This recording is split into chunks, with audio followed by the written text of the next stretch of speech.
7వ తేదీన నిర్వహించే కొమరంభీం వర్ధంతి వేడుకలను విజయవంతం చేయాలని ఆదివాసీ హక్కుల పోరాట సమితి తుడుందెబ్బ నేతలు పిలుపునిచ్చారు. కొమరంభీం ఆసిఫాబాద్ జిల్లా జోడేఘాట్లో కొమరం వర్ధంతికి భారీ ఏర్పాట్లు జరుగుతున్నాయని తెలిపారు. ఆదివాసుల హక్కుల సాధన కోసం జల్ జంగల్ జమీన్ నినాదంతో పోరాడి అసువులు బాసిన భీం వర్ధంతికి అన్ని వర్గాల ప్రజలు పెద్ద ఎత్తున తరలి రావాలని కోరారు.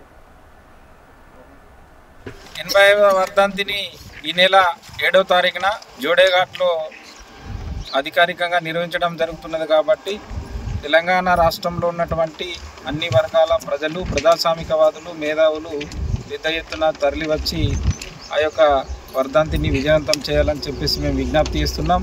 ఎందుకంటే నిజాం సైన్యాలతో హోరాహోరి పోరాడి వీరమరణం పొంది జల్ జంగల్ జమీన్ కోసం స్వేచ్ఛ, సమానత్వం, స్వయం పరిపాలన, మా ఊళ్ళో మా రాజ్యం కావాలని చెప్పేసి పోరాడి అమరం అయినటువంటి అమరజీవి యొక్క 85వ వర్ధంతిని తెలంగాణ రాష్ట్ర ప్రభుత్వం అధికారికంగా నిర్వహిస్తున్నది కాబట్టి తప్పకుండా దీనికి ప్రతి గ్రామంలో, ప్రతి గూడెంలో, ప్రతి పల్లెలో, ప్రతి పట్టణంలో అందరూ కూడా కొమరంభీం యొక్క వర్ధంతిని ఘనంగా జరుపుకుంటూ 7వ తారీఖు నాడు ఆ రోజు అక్కడ ఆయనకు నివాళులర్పించడానికి అందరూ తరలివచ్చి ఆ యొక్క వర్ధంతి సభను విజయవంతం చేయాలని చెప్పేసి విజ్ఞప్తి చేయడం జరుగుతుంది.